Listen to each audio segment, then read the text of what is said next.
ఖండించాలి.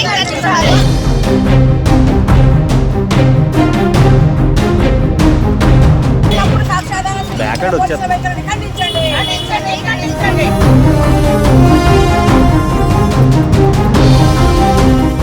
విశాఖ గాజువాకలో నేవీ ఉద్యోగి రవీంద్ర చేతిలో అత్యంత దారుణంగా హత్యకు గురైనటువంటి పోలిపల్లి మౌనిక కేసు విచారణలో ఖచ్చితంగా జాప్యం జరుగుతోంది. అవకతవకలు కనపడుతున్నాయి. కేసు విచారణ ముందుకు వెళ్ళటం లేదు కాబట్టి జ్యుడిషియల్ ఎంక్వైరీ డిమాండ్ చేస్తూ దళిత ప్రజా మహిళా సంఘాలు మొన్నటి నుంచి కూడా నిర్విరామంగా నిరసనలు కొనసాగిస్తున్నాయి. ఈరోజు విశాఖ కలెక్టరేట్ వద్దకు చేరుకున్నారు. సో మనతో పాటు మహిళా సంఘాల నేతలు ఉన్నారు, వాళ్ళతో మాట్లాడదాం. లక్ష్మి గారు, 3 రోజుల నుంచి కూడా మీ నిరసన కూడా కంటిన్యూ అవుతోంది. ఎక్కడ ల్యాబ్స్ కనిపిస్తుంది? వెరీ స్టార్టింగ్ అండి. అంటే మనం 3 రోజుల పాటు వేచి చూసాము, అది ప్రాపర్ వేలో జరుగుతుందో లేదో అని చెప్పేసి పరిశీలించాము. అక్కడికి వెళ్ళిన తర్వాత మనము కూడా ఆ విషయాన్ని స్పందించి విషయాలు తెలుసుకుంటున్న క్రమంలో అనేక రకమైన అవతవకలు ఉద్దేశపూర్వకంగా నేరస్తులని కాపాడే దిశగా దర్యాప్తు కొనసాగుతుందని నిర్ధారణకు వచ్చే విధంగా వాళ్ళ చర్యలు ఉన్నాయి. ఎందుకని అంటున్నారంటే ఎఫ్ఐఆర్ నమోదు చేసేటప్పుడే వాళ్ళ నాన్నగారికి ఏమీ తెలియదు, ఆ రవీంద్ర ఎవరో తెలియదు, ఏమి జరుగుతుందో కూడా తెలియదు. కానీ డేటీపీ యాప్ల ద్వారా పరిచయమైనట్లుగా, వాళ్ళిద్దరు కూడా ఆమె ఒత్తిడి చేసినట్లుగా, భరించలేక అతను ఏదో చంపేసినట్లుగా అనే పదాలు ఆయన చెప్పలేదు, ఆయన రాయమని కోరలేదు. కానీ అదంతా టైపుడ్ మ్యాటర్తో వాళ్ళు రాసేసుకొని ఆయన చేత సంతకాలు స్పష్టంగా తీసేసుకున్నారు. ఇదే కాకుండా వైట్ పేపర్స్ మీద 161 స్టేట్మెంటు డీటెయిల్గా వాళ్ళ దగ్గర తీసుకోవాల్సి ఉండగా అది మామూలుగా చదివి వినిపించాలా, కరెక్ట్గా ఉండేది చెప్పాలా, అప్పుడు మాత్రమే సంతకాలు చేయించుకోవాలా. కానీ అలాంటిది ఏమీ చేయకుండా వైట్ పేపర్స్ మీద సంతకాలు చేయించుకున్నారు వాళ్ళ కుటుంబ సభ్యులు 4 చేత.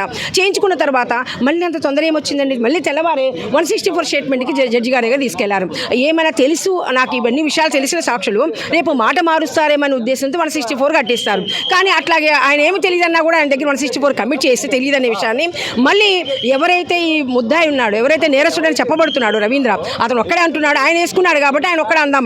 మరి ఎంతమంది ఉన్నారో తెలియదు కాబట్టి ఈ రవీంద్రని కన్ఫ్యూషన్ స్టేట్మెంట్ ఏదైతే ఉన్నారో అది పోలీసుల దగ్గర ఇచ్చిన దాన్ని ఎట్లా అవుతుంది, మరి జడ్జి గారి ముందు కన్ఫ్యూషన్ స్టేట్మెంట్ ఇవ్వాలి కదా. అట్లాంటిది ఏమి ఆయన దగ్గర ప్రవేశపెట్టినట్టు చెప్పలేదు. ఇంకోటి నేరస్థానం మధ్యాహ్నం చెప్పడానికి కావాల్సిన ఫుటేజ్ ఏమి ఎవరికీ చూపించలేదు, ప్రతిదీ గోప్యంగా ఉంది. ఇంకోటి అన్నిటికంటే ముఖ్యమైనది ఏమిటంటే ఆమె వస్తువులు ఏం సీజ్ చేశారు. ఒక ఆమెకి లైంగిక దాడి జరిగిందేమో, లేదా లైంగిక దాడి జరిగితే 24 అవర్స్ కంటే స్పెర్మ్ బతికి ఉండే అవకాశం ఉండదు. అందుకని ఈరోజు అట్లాంటి లైంగిక దాడి జరిగిందా, లేకపోతే ఆమె సంబంధించిన వస్తువులన్నీ సీజ్ చేయడము, దాన్ని ఫోరెన్సిక్ పంపడము, ఇవన్నీ పంపామని చెప్పడము, అన్ని కూడా జరుగుతుందని ఒక నమ్మకాన్ని ప్రజలకి జవాబుదారీగా ఉంటున్నామని తెలియజేయడము, ఇలాంటి ఏమి జరగల. అసలు ఏమి సీజ్ చేశారని సీజర్ రిపోర్ట్ కూడా ఇవ్వలేదు. సీజర్ రిపోర్ట్ కూడా ఇవ్వకుండా మేము అడిగాము, అమ్మాయి మీద బట్టలు అవే బట్టలతో తీసుకెళ్ళిందా, మరి ఆ బట్టలు వాళ్ళు తీసుకున్నారా, మీరు వేరే బట్టలు ఇచ్చారా, ఈ అనేక ప్రశ్నలకు వాళ్ళ దగ్గర సమాధానం లేదు. మమ్మల్ని ఏమీ అడగలేదు, ఆ ముక్కలే ఇచ్చారు మాకు అని చెప్పారు. అది మరి ఏ అధికారి మేము సీజ్ చేస్తామని సీజర్ రిపోర్ట్ చెప్పాలి కదా. చాలా క్రైమ్ కేసెస్లో హత్యకు గురైన వాళ్ళ బిలాంగింగ్స్ పేరెంట్స్కి అప్పచెప్పడం కూడా మనం చూసాం. బట్ ఇక్కడ అట్లాంటిది ఏమీ లేదు.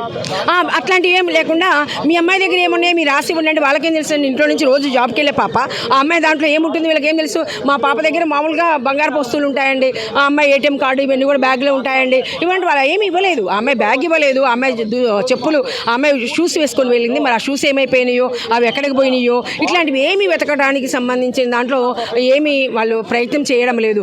అందుకని ఇవే కాకుండా ఏసీపీ గారు చెప్పిన స్టేట్మెంట్స్ చాలా అంటే ఎటువంటి కుట్ర లేదని చెప్పడం కోసం చెప్పేదానికి నిర్ధారించే విధంగా ఉన్నాయి. అంటే మేము అక్కడ అపార్ట్మెంట్ దగ్గర తెలుసుకున్నప్పుడు ఈ ఇన్సిడెంట్కి ముందే వాళ్ళ ఖరీదైన 3 బైకులు తీసుకొని వెళ్ళిపోయారని, ఆ అపార్ట్మెంట్లో రవీంద్రే కాకుండా వాళ్ళ స్నేహితుడు, అదేవిధంగా వాళ్ళ తమ్ముడు, ఇట్లాంటి వాళ్ళు కూడా ఉంటారని ఇవన్నీ చెప్పినప్పుడు వాళ్ళందరికి సంబంధించిన విషయాల్లో ఇందులో ఉంది, కుట్ర ఉంది అనే విషయాన్ని వాళ్ళు బయట పెట్టకుండా అట్లాంటి కనీసం కూడా కేసు నమోదు చేయలేదు అందులో.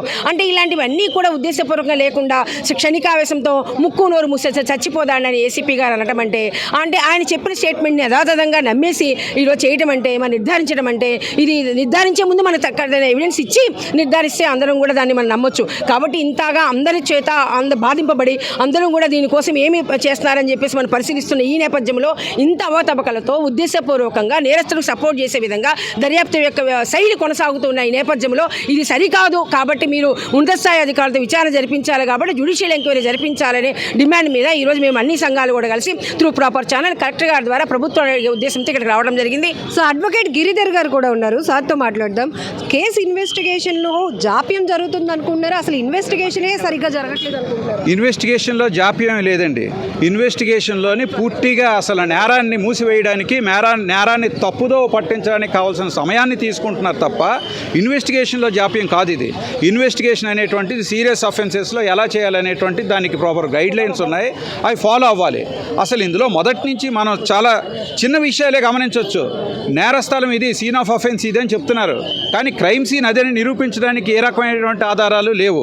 అలాగే క్రైమ్ సార్ ఇప్పుడు రవీంద్ర చెప్పాడు కదా ఇంట్లోనే చేశాను అని, కానీ దాన్ని చాలా ముఖ్యమైన ప్రశ్న అండి ఇది.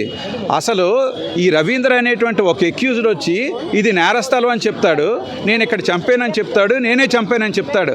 బట్ దానికి చట్టం ఏం చెప్తుందంటే అలాంటి స్టేట్మెంట్లు యాక్సెప్ట్ చేయడానికి లేదు. అది మేజిస్ట్రేట్ గారి ముందు కన్ఫెషనల్ స్టేట్మెంట్ ఇచ్చినా కూడా ట్రయల్ జరుగుతుంది. అంటే నేరాన్ని ఒప్పుకున్న వ్యక్తి ఎవరి ప్రోద్బలంతోనైనా మరొకరు నేరం చేస్తే ఆ నేరాన్ని ఇతను వచ్చి ఒప్పుకోవడానికి ఏదైనా కారణం ఉండొచ్చు, బెదిరింపు అవ్వచ్చు, డబ్బు ఉండొచ్చు, మరొకటి అవ్వచ్చు. అందువలన ఒక నేరాన్ని ఒప్పుకోవడానికి వచ్చినప్పుడు అతన్ని నేరస్తుడిగా పూర్తిగా అంటే ఎక్యూజ్డ్గా డిక్లేర్ చేయరు. మొత్తం నేరాన్ని అంతటిని ఇన్వెస్టిగేషన్ చేసిన తర్వాత అప్పుడు ఎక్యూజ్డ్ ఎవరు, ఎంతమంది ఉన్నారనేటువంటిది నిర్ణయించాలి. ఇది చట్టం చెప్తుంది, కాన్స్టిట్యూషన్ చెప్తుంది. అందువలన ఇంకో ముఖ్యమైన విషయం ఏంటంటే ఆర్టికల్ 21 ప్రకారం ఒక బతికున్న వ్యక్తికి ఏ హక్కులైతే ఉంటాయో, ఏదైతే డిగ్నిటీ ఉంటుందో, చనిపోయిన తర్వాత కూడా బతికున్నప్పుడు ఏ హక్కులు ఉంటాయో ఆ హక్కులు కంటిన్యూ అవ్వాలి. మరి అలాంటప్పుడు అలాంటి శరీరాన్ని ముక్కలైందని చెప్తున్నప్పుడు అది తీసుకొచ్చి దాన్ని పోస్ట్ మార్టం చేసినప్పుడు ఏ రకంగా అప్పగించాలి, ఆ డిగ్నిటీని ఎలా కాపాడాలనేది కూడా కాన్స్టిట్యూషనల్ వ్యాలిడిటీని కూడా పట్టించుకోకుండా ఇష్టం వచ్చినట్టు ఒక పోలీస్ ఇన్వెస్టిగేషన్ అనేటువంటిది ఇన్వెస్టిగేషన్ పేరుంది తప్ప అది ఇన్వెస్టిగేషనే కాదని చెప్తున్నాం. అందువలన ఈరోజు ఖచ్చితంగా ఇన్వెస్టిగేషన్ మొత్తం బయటపడాలంటే అసలు ఇందులో నేరస్తులు ఎవరనేటువంటిది, నేరస్తుడు అంటున్నారు, నేరస్తులు ఎవరనేటువంటిది ఇన్వెస్టిగేషన్ అప్పటికప్పుడు పూర్తి చేసి కంప్లైంట్ దగ్గర నుంచి ప్రతిదీ ఇలా చేయడానికి, అలాగే నేరస్థలంలో కూడా చాలా ఆధారాలు సేకరించవలసి ఉంది. ఈ ఆధారాలు ఏవి సేకరించకుండా చాలా ఆధారాలు, ఉదాహరణకి మనిషిని కోసారని చెప్తున్నారు. నరికినప్పుడు ఒక మనిషిని నరికినప్పుడు అంటే అది కట్ చేయడానికి స్లాటింగ్ అవ్వదు కదండి. అంటే అది ఏదో ఒక వెపన్ ఉపయోగించి ఉండుంటారు కదా, లేదా ఏదో ఒక టూల్, ఏదో ఒక ఆయుధం ఉపయోగించి ఉండాలి కదా. ఎలాంటి ఆయుధం ఉపయోగిస్తే ఒక శరీరాన్ని అన్ని ముక్కలుగా ఫ్రిడ్జ్లో పెట్టారు అని అంటే ఒక కవర్లో దాచి ఫ్రిడ్జ్లో పెట్టగలిగారంటే ఫ్రిడ్జ్లో పెట్టేటువంటి చిన్న చిన్న ముక్కలు ఏ రకంగా కోసారో అది కొయ్యాలని ఆలోచన కానీ కోసే తీరు కానీ ఆ నేరస్తుడికి ఎలా తెలిసింది. అందువల్ల ఇవన్నీ కూడా చాలా ఉంటాయి ఇన్వెస్టిగేషన్లో, ఇవేమీ తేల్చలేదు. అలాగే కాకుండా కోసినప్పుడు బ్లడ్ అనేటువంటిది ఎక్కడ పడితే అక్కడ ఒక దగ్గర ఉండదు. బ్లడ్ అనేటువంటిది ఒక దగ్గర ఉండదండి. మీరు చెప్పినట్టుగా బ్లడ్ అనేటువంటిది ఎక్కడెక్కడో తుల్లుతుంది, బ్లడ్ అనేటువంటిది ఎక్కడెక్కడో జారుతుంది. ఆఖరికి బ్లడ్ స్టెయిన్ ఫోరెన్సిక్స్లో ఒక డ్రాప్ పడితే ఎక్కడ పడింది, ఎలా పడింది, అది ఎగిరి పడిందా, ఎంత దూరం నుంచి పడింది అనేటువంటి దాన్ని బట్టి కూడా నేరాన్ని ధృవీకరించవలసి ఉంటుంది. క్లీన్ చేసేసాడు, కొన్ని మెటీరియల్స్ అన్ని ఉపయోగించి క్లీన్ చేసేసాడు అంటున్నారు కదా సార్. పూర్తిగా ఆధారాలు చెరిపేసి అంత కెపాసిటీ ఒక నేర ప్రవృత్తికి అసలు సంబంధమే లేనటువంటి వ్యక్తికి వస్తుందా ఐడియా? పూర్తి స్థాయి నేరస్తుడు కూడా ఎట్టి పరిస్థితుల్లో బ్లడ్ స్టెయిన్స్ని పూర్తిగా మాయం చేయలేడు. ఎందుకంటే ఇక్కడ ఏదో ఒక దెబ్బ తగిలిన రక్తం కాదండి అది. ఇక్కడ జరిగింది ఏంటంటే ఒక శరీరాన్ని పూర్తిగా ముక్కలుగా నరికినప్పుడు ఆ రక్తం అనేటువంటిది ఎక్కడెక్కడికో చేరుతుంది. అన్ని ప్లేసులు క్లీన్ చేయాలంటే వారం రోజులు పట్టినా క్లీన్ చేయడానికి అవ్వదు. ఒకవేళ క్లీన్ చేస్తే ఎలాంటి వాటితో క్లీన్ ఏమండి, ఒక ఫినాయిల్ కానీ ఓ సర్ఫ్ కానీ వేస్తే క్లీన్ అవ్వవు బ్లడ్ మార్క్స్. ఆ స్టెయిన్స్ ఎలాగుంటాయని అందరికీ తెలుసు. రెండోది, బ్లడ్ ఎక్కువసేపు ద్రవ రూపంలో ఉండదు, దాని విస్కాసిటీ ఎక్కువ కాబట్టి వెంటనే డ్రై అయిపోద్ది. డ్రై అయిపోయిన దాంట్లోంచేనే డిఎన్ఏలు వస్తాయి. సో ఈ రకంగా బ్లడ్ స్టెయిన్స్ అనేటువంటిది ప్రత్యేకంగా ఇన్వెస్టిగేషన్ చేయాలి. దాని మీద ఫోరెన్సిక్ రిపోర్ట్స్ కావాలి. అవి ఎవరు సేకరించారు, ఎక్కడెక్కడి నుంచి సేకరించారు, అవి ఎక్కడ అంటే బాత్రూంలోనా కమోడ్లోనా నీళ్ళు ఎక్కడి నుంచి తెచ్చారు, అవి ఎక్కడెక్కడ అంటుకున్నాయి, అతనికి ఎక్కడ అంటుకున్నాయి, అతని బట్టలు ఏమయ్యాయి, అతని చెప్పులు ఏమయ్యాయి, అలాగే అది డ్రైన్లోంచి వెళ్ళేటప్పుడు ఆ డ్రైన్లో ఎంత దూరం వెళ్తుంది, ఎంత దూరం వెళ్ళినా పర్వాలేదు, డ్రైనేజ్లో 4-5 శాంపిల్స్ తీసుకోవచ్చు. అంటే మనసుంటే మార్గాలు ఉంటాయని ఇన్వెస్టిగేషన్ చేయాలనుకుంటే ఎంత చక్కగా పోలీసులు చేయగలరో ఇన్వెస్టిగేషన్ తప్పుదోవ పట్టించాలంటే అంతకు 100 రెట్లు చక్కగా తప్పుదోవ పట్టించుతారనేటువంటిది ఈ కేసు ద్వారా మనకు కనిపిస్తుందండి. సార్ వాళ్ళ నాన్నగారు ఇచ్చిన కంప్లైంట్లో బలం లేకపోవడం వల్లే కేసులు అంత అగ్రెసివ్గా ముందుకెళ్ళట్లేదా? ఆయన ఇచ్చిన పోలీసు రిపోర్టు పోలీసులు రాస్తే ఆయన సంతకం పెట్టారని స్వయంగా ఆయనే చెప్తున్నారు. అసలు అలాంటి మెంటల్ కండిషన్లోని వాళ్ళు ఒక ట్రామాలో ఉంటారు, అది ఒక ట్రొమాటిక్ స్ట్రెస్ డిజార్డర్లో ఉంటారు. అలాంటి సమయంలో వాళ్ళు ఏమని పోలీస్ రిపోర్ట్ రాస్తారు, అలాగని వాళ్ళు రిపోర్ట్ రాసిన తర్వాత ఆ రిపోర్ట్కి కింద సంతకం పెట్టించుకొని దానికి తగ్గట్టుగానే ఎఫ్ఐఆర్కి ఏమండి ఆన్సర్ చెప్పేసి లెక్క చేయమంటే మీరు గుణగారం అయినా చేస్తారు, ప్రెస్ ఏం చేస్తారు, యాడింగ్ మైనస్ ఏదైనా చేస్తారు. అలాగే ఈ రకంగా మాఫీ చేయాలి, ఈ రకంగా దీన్ని వీక్ చేయాలనుకునేటప్పుడు దానికి తగ్గట్టుగా మొత్తం ఎవిడెన్స్ అంతటిని ఫ్యాబ్రికేట్ చేసి తీసుకొచ్చి అప్పటికప్పుడు దాని మీద యాక్షన్ తీసుకోవడం అనేటువంటిది తయారు చేశారు. సో ఇప్పుడు మిగతావి ఛార్జ్ షీట్ వరకు వెళ్తే చాలా విషయాలు బయటపడతాయి, కానీ మేము అంతవరకు ఆదలుచుకోలేదు, ట్రయల్లో మేము కంటెస్ట్ చేయదలుచుకోలేదు. ఇప్పుడే మాకు ఇన్వెస్టిగేషన్ కావాలి, ఆ ఇన్వెస్టిగేషన్ జ్యుడిషియరీ సమక్షంలో జరగాలి. అలా జరగడానికి సుప్రీంకోర్టు డైరెక్షన్ ఉంది, ఆ డైరెక్షన్ ఇన్వోక్ చేస్తాం. అది కానీ ఫాలో అవ్వకపోయినట్లయితే కంటెంప్ట్ వేస్తాం, ప్రివెన్షన్ ఆఫ్ కరప్షన్ యాక్ట్ కింద వెళ్తాం. ఎన్ని కేసుల ద్వారా ఇన్వెస్టిగేషన్ని చేయొచ్చో అన్ని కేసుల ద్వారా ఇన్వెస్టిగేషన్ చేయించి అందులో తప్పున్న అధికారులను కూడా వాటిలో పార్టీ చేసి వాళ్ళ మీద తిరిగి క్రిమినల్ కేసు పెడతాం. బాధ్యతారాహిత్యంగా డెరిలేషన్ ఆఫ్ డ్యూటీయా కరప్షనా అనేటువంటిది మేము తేలుస్తామని చెప్పి న్యాయస్థానం. 3 ముక్కలైన ఒక యువతి మృతదేహం నుండి పోస్ట్ మార్టంలో ఆ రిపోర్ట్లో ఏ ఎవిడెన్స్ తీసుకోవచ్చు? అసలు 3 ముక్కలైందని ఎవరు చెప్తున్నారండి? అదే తప్పు అంటున్నాం మేము. ఇందాక నుంచి కంటెస్ట్ చేస్తున్న పాయింట్ అది. 3 ముక్కలైందా, ఎన్ని ముక్కలు చేశారు? 3 ముక్కలైతే ఒక ముక్క ఫ్రిడ్జ్లో సరిపోద్దా? మరి ఆ ఫ్రిడ్జ్ ఏ సైజులో ఉండాలో నాకైతే తెలియదు, కానీ ఒక ముక్కను లోపలంతా పెట్టడానికి అవ్వదు. రెండోది, 3 ముక్కలే అయితే ఒక ముక్కని తీసుకెళ్ళి ఎక్కడో తగలబెట్టడం అనేటువంటిది, ఒక ప్రాంతం నుంచి ఇంకో ప్రాంతం తీసుకెళ్ళి ఒక శరీర భాగాన్ని తగలబెడితే అది కూడా నైట్ అని వాళ్ళే చెప్తున్నారు పోలీసులే. రాత్రుల్లో శవాన్ని కారులోనో మోటార్ సైకిల్ మీద కవర్ కట్టి పట్టుకెళ్తుంటే మరి పెట్రోలింగ్ ఏం చేస్తున్నది, పోలీసులు ఏం చేస్తున్నారు? సో ఈ డిపార్ట్మెంట్లన్నీ ఏం చేస్తున్నాయి? కాలుస్తుంటే చుట్టుపక్కల ఉన్న వాళ్ళు ఏమవుతున్నారు? ఆ తర్వాత ఆ కంపు రాదా, వాసన రాదా? సో ఇది అబద్ధం. 3 ముక్కలు చేశారు, ముక్కలు నరికే, ఇదంతా కూడా అసలు నేరం కాదు. అక్కడ నేరంలో జరిగిన విషయాలే కాదు, అసలు నేర స్థలమే మారిపోయింది. మొత్తం అంతా కూడా మ్యానిపులేటెడ్. పూర్తి విషయాలు బయటికి రావాలని చెప్తున్నాం. పోలీసులు ప్రెస్ మీట్లో కూడా అతను ఉద్దేశపూర్వకంగా చేయలేదు, అక్కడ జరిగిన ఘర్షణ వాతావరణంలో ఆయన తీసుకున్న నిర్ణయం అన్నారు. మరి ఇంత ప్లాన్డ్గా ఒక వ్యక్తి చేయగలిగేటటువంటి పరిస్థితి ఏమండి? ఇది తప్పండి. క్రిమినాలజీ ప్రకారం నేరాన్ని ఇన్వెస్టిగేట్ చేయాలంటే 4 పార్ట్లు ఉంటాయి.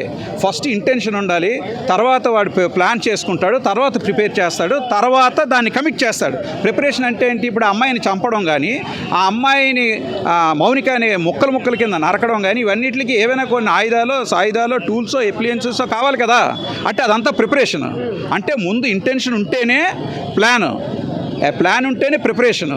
చిన్న ఎగ్జాంపుల్ దయచేసి చెప్తాను, దయచేసి ఒక్క క్షణం నాకు టైం ఇవ్వండి. ఇక్కడ మాకిద్దరికి గొడవ అయినప్పుడు, అతను నన్ను అనరాని మాట్లాడినప్పుడు, లేకపోతే నన్ను ఏదైనా నా గురించి చెడు ప్రచారం చేసేస్తే ఇక్కడ అందరూ నన్ను చూస్తారనుకున్నప్పుడు నోరు ముక్కు మోస్తామో కొడతామో, ఇంకా కోపం వచ్చేస్తే దగ్గర ఏదైనా అందుబాటులోనున్న ఒక వస్తువుతోని, రాయితోనో కర్రతోనో కొడతాం. అది ప్రొవోకేషన్, ఇంటెన్షన్ లేకపోవడం అనేటువంటిది. ఒక ఇంటిలోనో ఒక నేరస్థలంలోనో ఆల్రెడీ ప్రిపేర్ అయి ఉన్నటువంటి కొన్ని ఆయుధాలతోని, అవి ఆయుధాలు ప్రొక్యూర్ చేసుకొని నేరస్థానంలో, ఇల్లు అంటలేదు నేను, నేరస్థానంలో వాటిని సెక్యూర్ చేసుకొని అప్పుడు ఒక పథకం ప్రకారం ఆయన చంపితే ఇంటెన్షన్ లేకుండా ఇవన్నీ రావు. అంటే ఇంటెన్షన్ లేదు అని చెప్తే, ఇంటెన్షన్ లేని దానికి నేరం ఆల్మోస్ట్ ఆల్ పావుంతుకు పడిపోతుంది. సో ఆల్రెడీ ఎక్విట్ చేయడానికి, అంటే నేరస్తుడిని రక్షించడానికి ఆల్రెడీ పథకం ఇక్కడే రెడీ అయిపోయింది. అందువలన కాదు, ఇంటెన్షన్ లేకపోతే ఇంత ప్రిపరేషన్ ఉండదు. ఈ ప్రిపరేషన్ అంతా ఉందంటే ఇంటెన్షన్ ఉన్నదన్న విషయం ఖచ్చితంగా నిరూపించబడుతుంది. ఇంటెన్షన్ అంటే ఆయనకి ఆ ఉద్దేశం లేదనేటువంటిది పోలీసులు ధృవీకరించడం అనేటువంటి దగ్గరే పోలీసులు అంతలా కొల్యూడయ్యారు అనేటువంటి చాలా ఖచ్చితంగా కనిపిస్తుంది. మౌనిక కేసు విషయంలో అయితే అనేక రకాల అనుమానాలు వ్యక్తమవుతున్నాయి. మీడియా ద్వారా కూడా మేము పదే చెప్తూనే ఉన్నాం. అందుకనే ఈరోజు కలెక్టర్ గారిని కూడా కలిసి వినతి పత్రం ఇస్తున్నాం. మౌనిక మర్డర్ కేసుకు సంబంధించి పూర్తి వాస్తవాలు నిజాలు నిగ్గు తేలాలి అంటే జ్యుడిషియల్ ఎంక్వైరీ ద్వారానే మాత్రమే చేయాల్సినటువంటి పరిస్థితి ఉంటుంది. కాబట్టి దళిత ప్రజా మహిళా సంఘాలు పెద్ద ఎత్తున డిమాండ్ చేస్తున్నాయి.